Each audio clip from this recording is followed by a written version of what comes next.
I was having a conversation with someone recently about prophecies and politics and elections. And we're trying to understand when it became part of our election coverage and election narrative.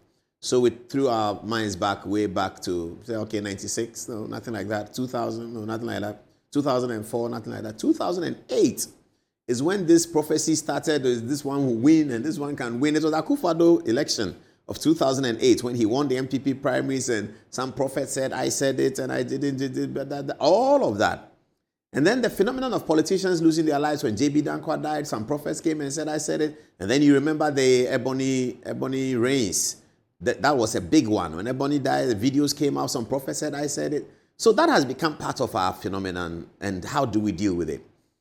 This recent air crash has not escaped the eyes of prophets, prophecies, what to do about them, how it is said, how it's communicated. Is it biblical? Is it not biblical? Is it true? Is there anybody called prophet? Should we call anybody prophet? This and that. Prophets have been predicting who's going to win MPP primaries, who's going to win 2028. Prophets published who's going to win 2024 elections. Some of it came to pass, etc., etc.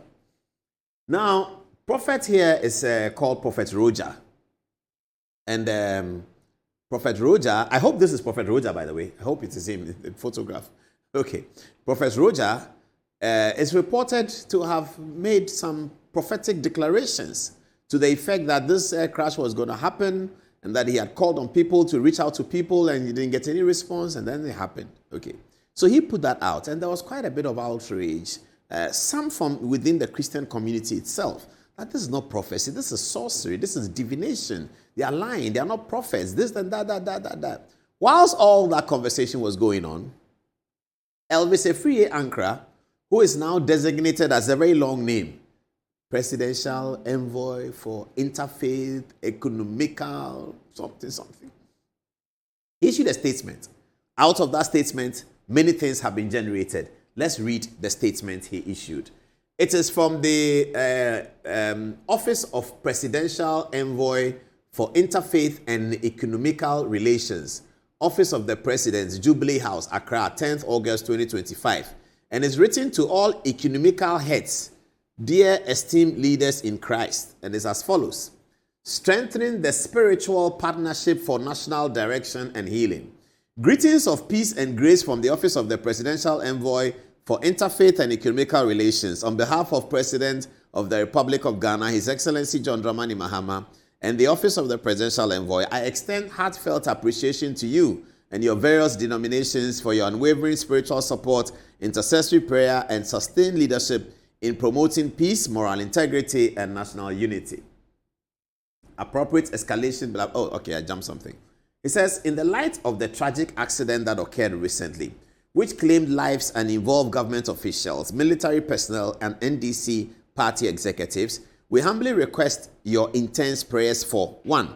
The President of the Republic, His Excellency John Dramani Mahama; 2. Government and all state institutions; 3. The bereaved families and the entire nation of Ghana. May the Lord comfort the afflicted, guide our leaders, and continue to preserve our beloved country. We look forward to continued partnership and shared spiritual responsibility as we work together for peace and prosperity. I missed the real part. Where's the real part? Okay.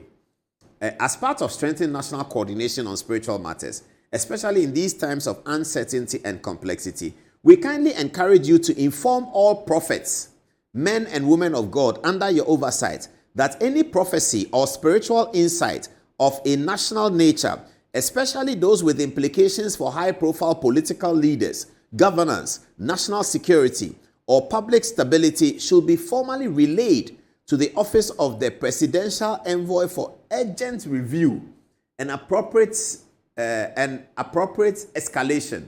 This is in the spirit of responsibility, discernment, and stewardship over the nation's destiny. So Elvis Ankara and his team put up a statement that, okay, if you have prophecy, come and tell us first.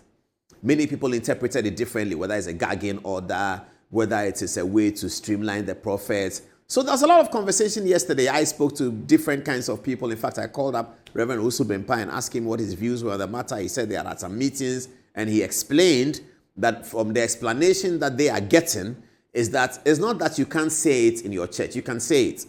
It's not that you can't mention names. You can mention names. However, if you can't reach the person, then you reach the office of the Presidential Envoy for Interfaith and Economical Relations and tell him that I am looking for Minister Paul Adom-Otchere, who is Minister for XYZ, because I have prophecy and I called his number 02447 something something, and people said he has stopped using the number since he became a minister.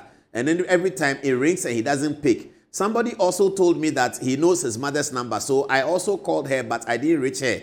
And I have been calling him on that number, and I even sent text on some number somebody gave me. Another person said he knows his driver. I called the driver. He said he would tell him, but up till now, the driver hasn't gotten back to me. If you find yourself in that kind of situation, according to what Reverend Owusu Bempah told me, it is only then that you go to Office of Presidential Envoy for Interfaith and Economical Relations and go and tell him that your minister, Paul Adom-Otchere, I can't find him. So please find him for me. This is the explanation that Reverend Owusu Bempah. And I shared with him that maybe the statement must sort of recalibrate and bring out that, because this was that. Okay.